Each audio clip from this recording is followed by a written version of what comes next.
morning. What a wonderful occasion. How great it is to see this room full of people. And who else here besides me is a first-timer at RootsTech?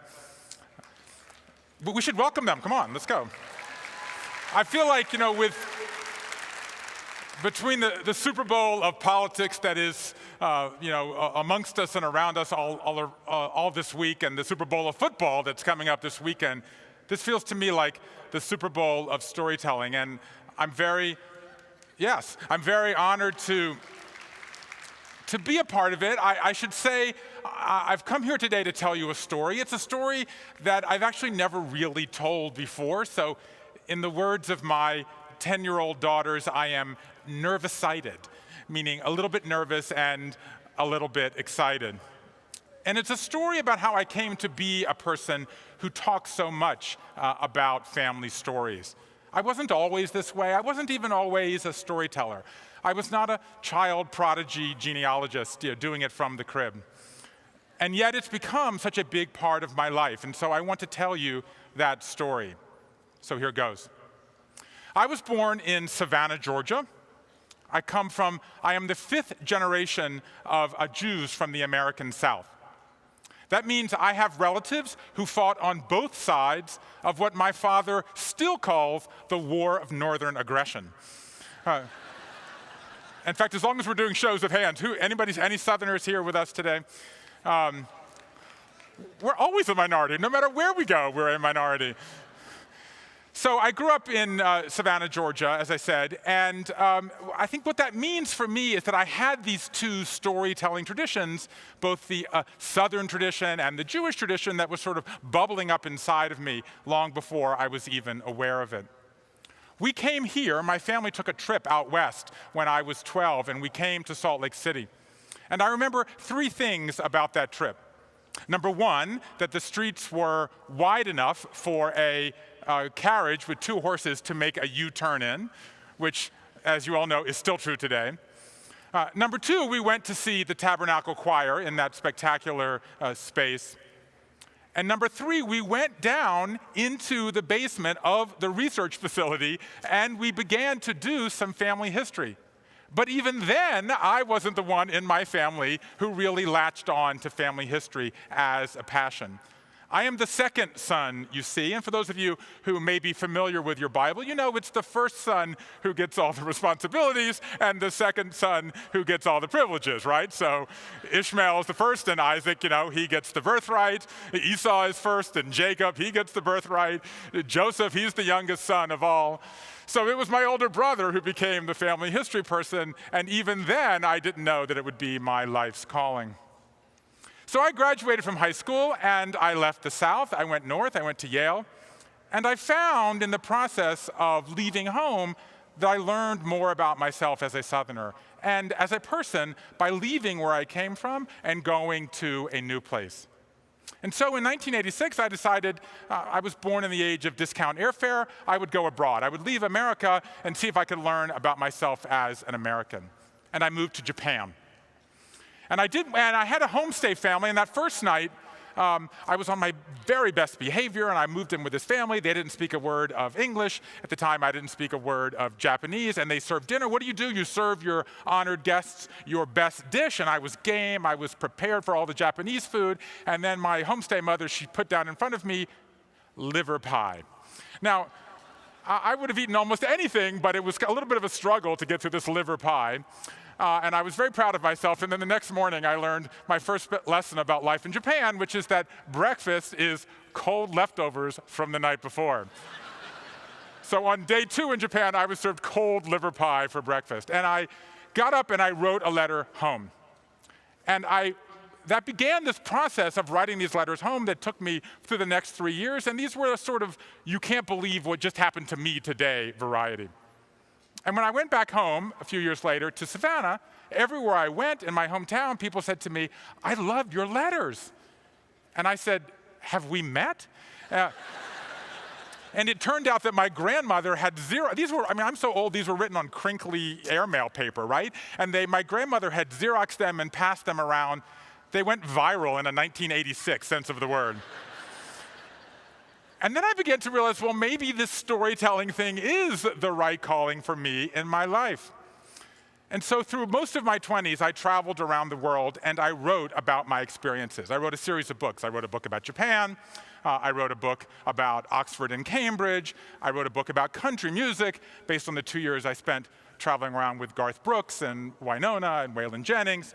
And yes, it's true, I did spend a year performing as a clown in a traveling circus. And I have to say, it's very good that I have a timer in front of me, because if I started telling circus stories, we would be here all afternoon. I had in that year what I called the 7 circus sins: murder, rape, bigamy, bestiality, group sex, organized crime. If you find it in America, I found it in the circus. And then in the middle of that, so really sort of at the end of that experience, I decided to go visit a friend who was living in Jerusalem. And again, let me see a show of hands. Who here has been to Israel or to Jerusalem, to the Middle East? Well, on my first day, we just saw those beautiful images up on the screen. My friend took me on this tour to this promenade. And on my first day, my friend gave me this tour and pointed in the south, there's this controversial neighborhood. And then he pointed to that golden dome in the center of the city. And he said, that is the rock where Abraham went to sacrifice Isaac.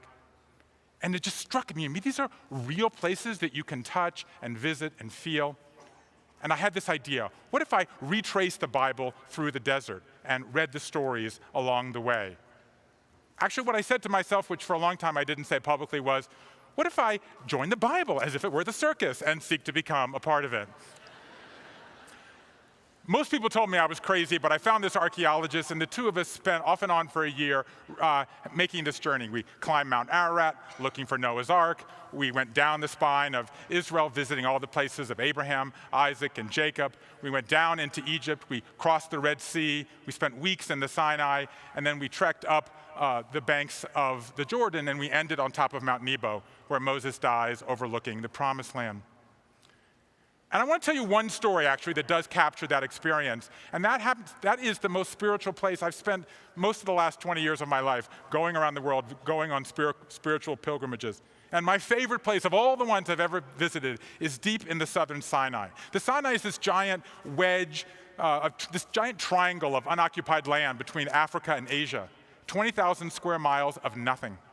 And in the very southern Sinai, there is a monastery that was built 1,500 years ago by visiting monks who said that one bush is the actual bush where Moses heard the voice of God.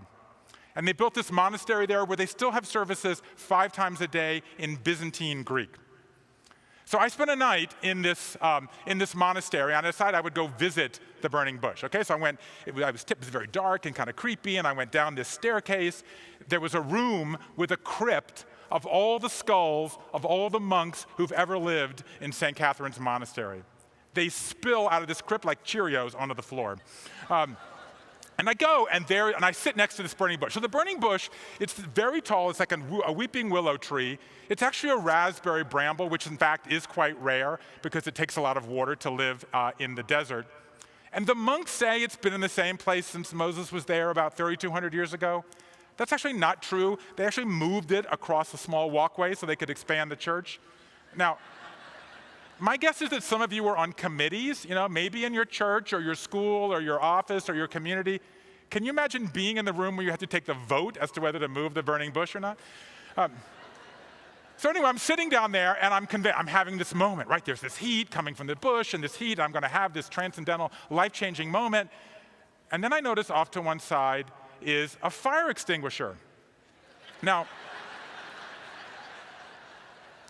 at first I think this is an eyesore, and then I realize the unintended consequences. Is this in case the burning bush catches on fire? And if the burning bush does catch on fire, do I put the fire out, or do I look for the face of God? I'm very sort of discombobulated, and I'm not sure what to do. And this white cat with a brown patch over its eye looks out for me from this bush and screeches at me, and I screech back, and I go running back to my room and study my Byzantine Greek for the morning. I tell that story here to make a point, and that is, you can't understand the biblical story, I've come to realize, without understanding the desert.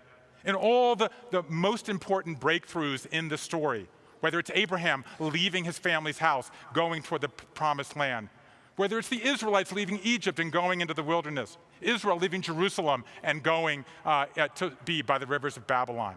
The greatest breakthroughs occur not when they are comfortable, not in the best of times, but when they're in the wilderness, in the worst of times.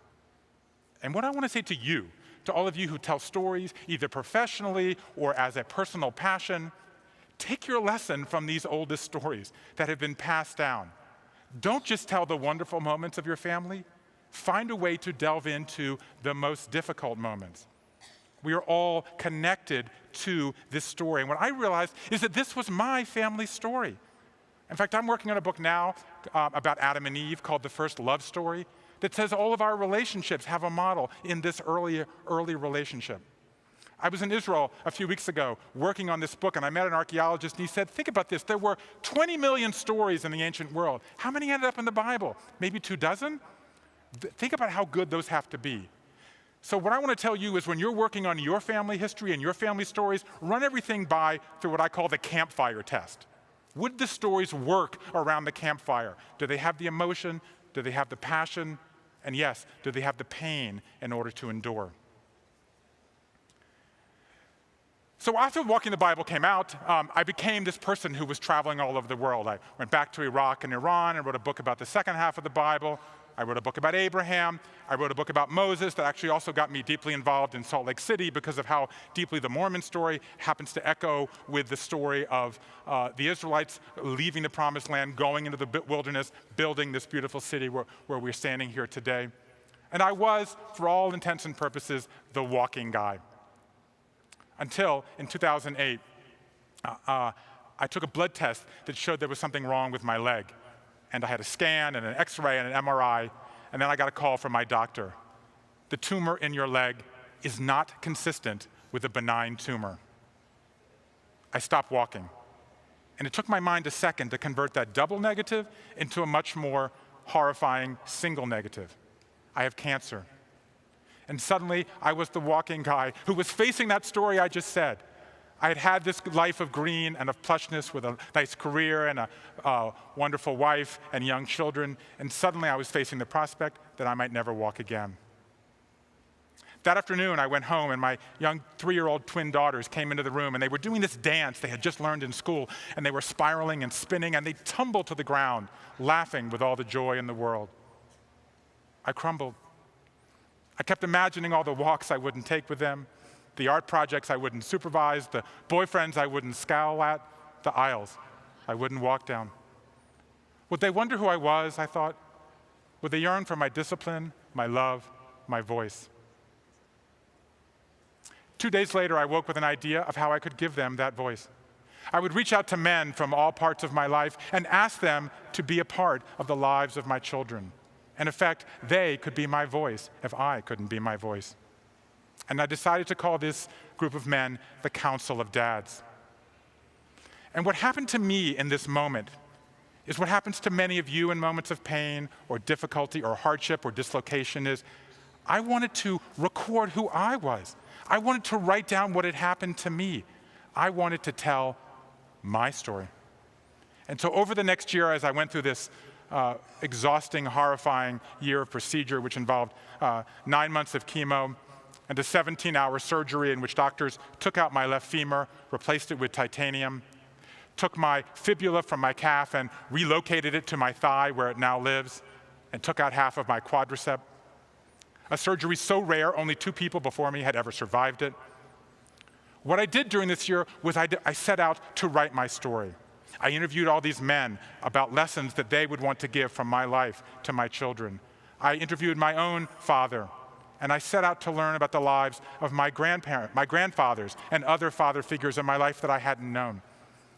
In many ways, it's what many of you are involved in on a daily or nightly basis. And what I learned in this experience is really the second thing that I want to bring forward and leave you with today. When you talk to people about family history, one of the things, at least that I hear most often is, oh, it's too difficult. I don't have time. The courthouse burned down where the records are. They got wet. I don't have the money to go back to wherever I came from. I can't get the whole thing. Both of my grandparents, when I went out to my grandfathers were dead. One of my fathers had left behind 22 audio tapes, which I translated and went through which I was able to learn. But my other father was not, he died suddenly, my other grandfather, he died suddenly and hadn't left anything behind, except for a collection of 3 volumes of epitaphs. He had devoted his life to collecting epitaphs, what people wrote on their gravestones. So think about this. Here I am, a man thinking in my 40s, thinking about dying, to find out that my dead grandfather had spent his entire life collecting epitaphs. So I don't have his whole life story, but what I have is this one interesting thing about him, and I could tug on that string. So what I want to tell you is, just as a writer speaking to as a storyteller speaking to storytellers, you don't need the whole picture. In fact, sometimes the best way to tell a big story is to tell a small story, and to tell it in depth, and to tell it in a way that you can find passion in, and somebody else can find passion and connection through your passion. So something else happened to me during this time that I was fighting cancer, and the 2 years that I was on crutches. Suddenly, I couldn't travel anymore, but I still had this curiosity, and I began to apply it to the home where I was. I took all this that I had, this passion and energy and enthusiasm and research and wanting to know thing that drove me for so many years, and I applied it to my own family. As many of you know, and as you just heard, I've spent the last 7 or 8 years involved in this exercise. I write a monthly column on families in the New York Times. I wrote a book called The Secrets of Happy Families that I know many of you have told me about as I've gotten to know you over Twitter and Facebook over the last few weeks leading up to this. And in a sense, I've been trying to answer a simple question. What is the secret sauce that holds families together anymore? What is it that makes some families effective and resilient? I've tried to know one thing. What is it that happy families do right? And what can I learn from them to make my family happier?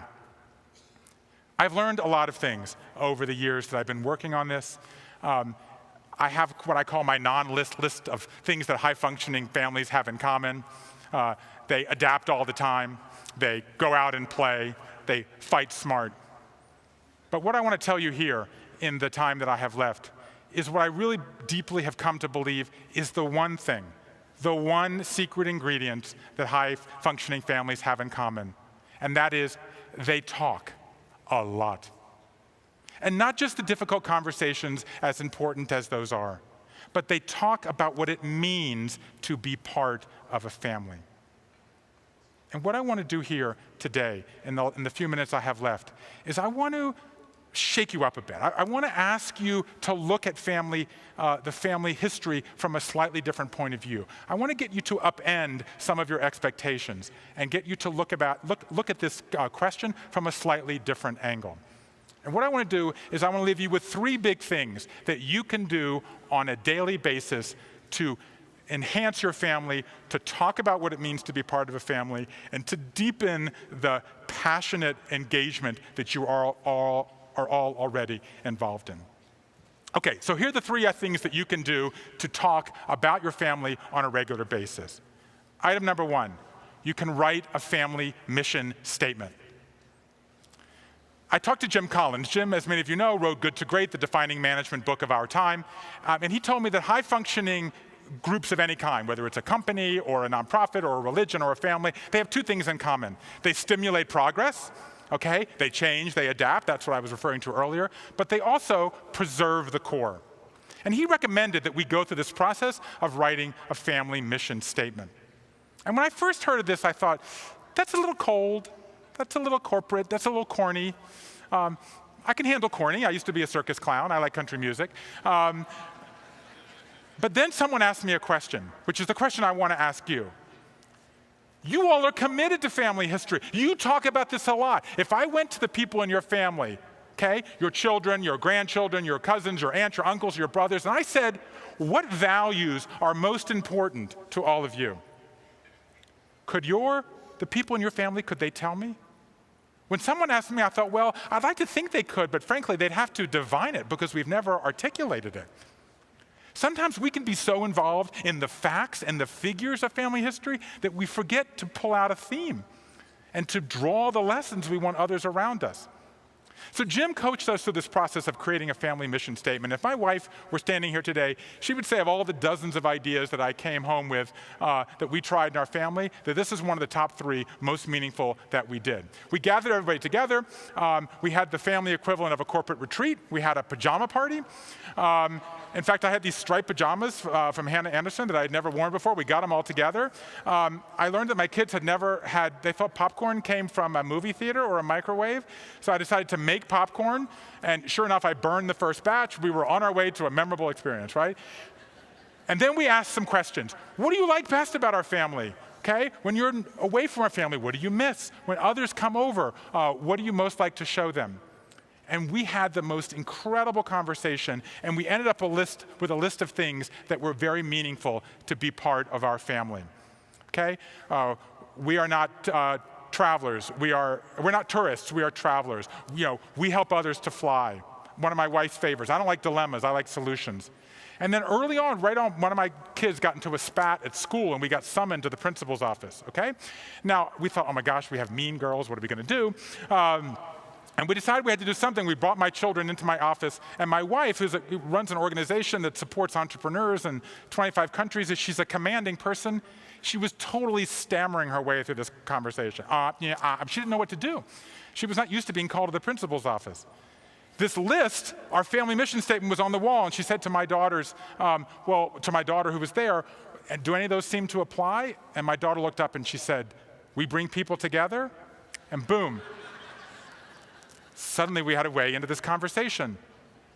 One thing we've learned from positive psychology is if you want to make yourself a better person, if you want to run a marathon or lose weight or write a book or cook a better batch of brownies, you have to identify what the psychologists call your best possible self. What this is doing is identifying our best possible selves. Who do we want to be as a family? Do we live up to this on a daily, weekly, or even monthly basis? Absolutely not. But it's there as a reminder. We've drawn the lessons from our family and identified them for all of us to try to live up to. So there's something you can do to make family history a daily occurrence. You can write a family mission statement. Next, you can do storytelling games in your family. Okay? Here's 3 quick ideas. Autobiography night. We know beginning at age 5, children can tell stories about who they are, but they need to practice. Okay? Researchers looked at American families and Asian families.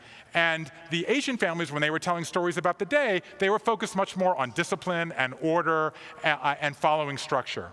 The American families were doing much more to tell stories. They asked what the psychologists call elaborative questions that those of us in journalism used to know as who, what, when, where, how, and why.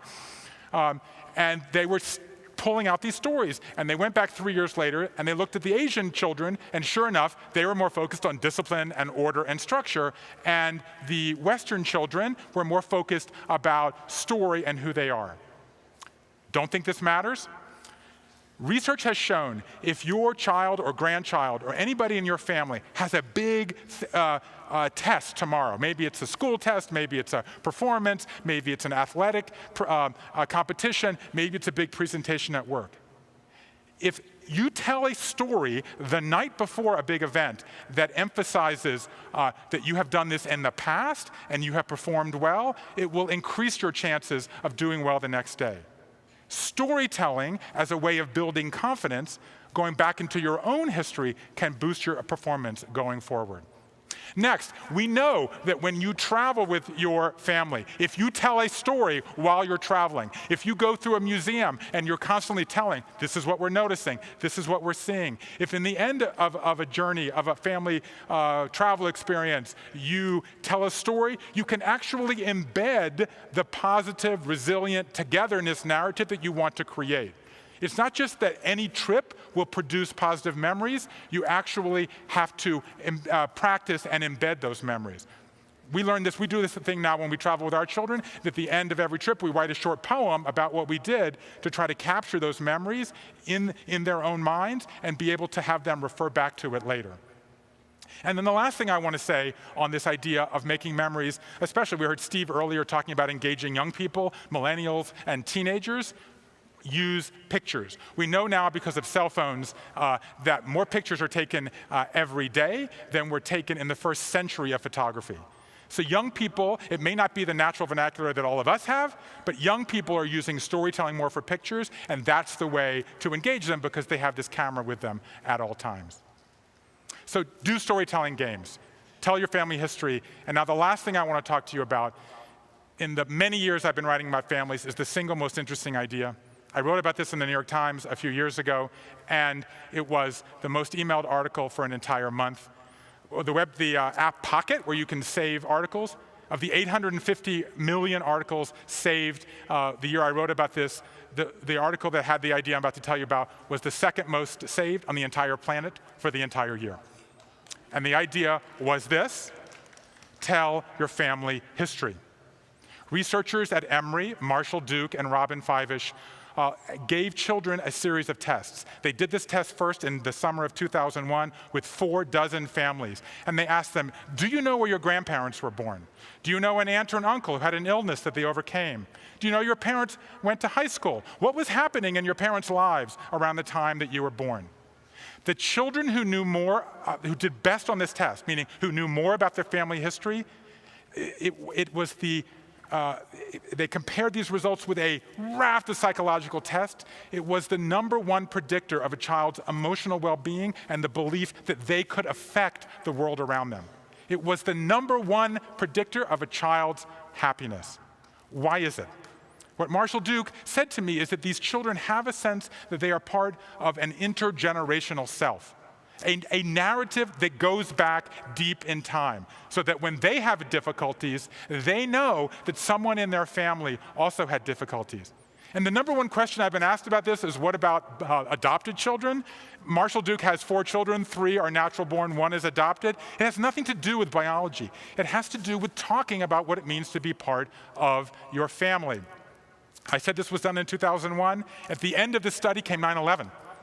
And they went back and they tested these children again. And the children who had performed best were able to bounce back from that national trauma most effectively.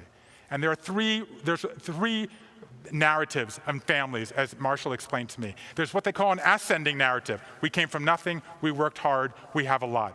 There's a descending narrative. We have a lot, then there was a war or a recession or a storm, and we lost it all. Or there's what we call an oscillating family narrative. Your grandfather was the first in his family to go to school. He became vice president of a bank. Then his house burned down. Then his son also had a successful life, and his wife got breast cancer. The children who understand that they come from an oscillating narrative know that when they hit hardships, and they will hit hardships, they know that they can get through them, that they can push through, not because of what they saw in a movie or a book, because of people in their own family. So what I've been trying to say to you today is essentially 3 things. #1, take your story and ground it in the oldest stories that have ever been told. Go back, connect your story to your community, to your faith, to your school, to your company, to your country, to whatever it is. Connect your story to the oldest stories ever told. Second, find a way to make sure that these stories are not just something that are living inside the computers, but are every day. And the third thing is, don't just keep it to yourself. Share it with those around you. Do it at the dinner table, at the carpool, when you're taking a walk, when you're folding the laundry. Make family history part of your everyday. And this sounds easy, especially for all of you, because you've come to this event. But what I want to tell you is that it's harder than you think. Because our instinct is to protect our children and our family. We don't want them to know that we've had pain or there's been suffering in our families. We have to get over those instincts. We have to fling open our cupboard doors and in an age-appropriate way share with them the difficulties that we and our family members have survived. And so I want to end actually by making a request of all of you. 6 months after I wrote that article, after The Secrets of Happy Families was published, I got a call from my mother one day that my father, who's been fighting Parkinson's for the last 2 decades, was in a very difficult place. He was unable to walk, and he was losing the confidence and enthusiasm he had for the life around him. And my family does what we do in those situations, and we snapped into action. And my brother was focused on my father's medical care. My sister was focused on my mom. But as I've been saying to you, I've become the family storytelling person. And so I engaged in this process with my father, where every week I would send him a question. And we went through this process. It took almost 2 years, where I helped him tell the story of his own life and go through his life and find meaning by going through not just the joyful occasions, but also the painful ones. And at the end of this 2 years, we produced a book of his life stories. Now, I'm a writer, but I'm here to tell you my father had never written anything longer than a memo in his entire life. And this process was incredibly enriching. And it's part of something I've heard from people now all over the world as I've talked more and more about families. And so I am going to write a book about this experience I've had with my father doing family history. And I know all of you are on the cutting edge of this. You've thought about this much more deeply and for a far longer time than I. So I would like to invite you to tell me your stories. I'm very easy to get a hold of. You can find me on Twitter. You can go to my author page on Facebook. You can go to brucefeiler.com. Please tell me what you have found and help me tell this story of how we can help older people in our lives make family history part of their daily life. On the 1-year anniversary of my diagnosis with cancer, I went to see my doctor. His name is John Healy. By the way, Healy, great name for a doctor. And I said to him, "Doctor, if my children come to you someday and say, what should we learn from our experience, what would you tell them?" And he said, "I would tell them what I've learned. And that is, everybody dies, but not everybody lives. I want you to live." And so I come before you today, 50 years after I was born in Savannah, 30 years after I first went to Japan and wrote one of those letters home, 20 years after I set out to walk the Bible in my family story, 10 years after the birth of my children, and I'm pleased to say 8 years after I was first diagnosed with cancer. And I say to you, may you find a way to connect your family story with the oldest stories ever told. May you find a way not just to talk about the green and bountiful moments, but about the moments in exile, in the moments in desert, the moments of pain.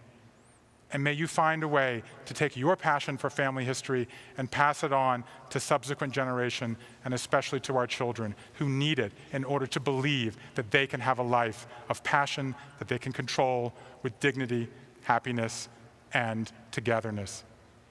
And I say to you, as someone who used to be the walking guy, who lost the ability to walk, but who can now walk again, every now and then, find a friend, take a walk, and share a story. Thank you very much.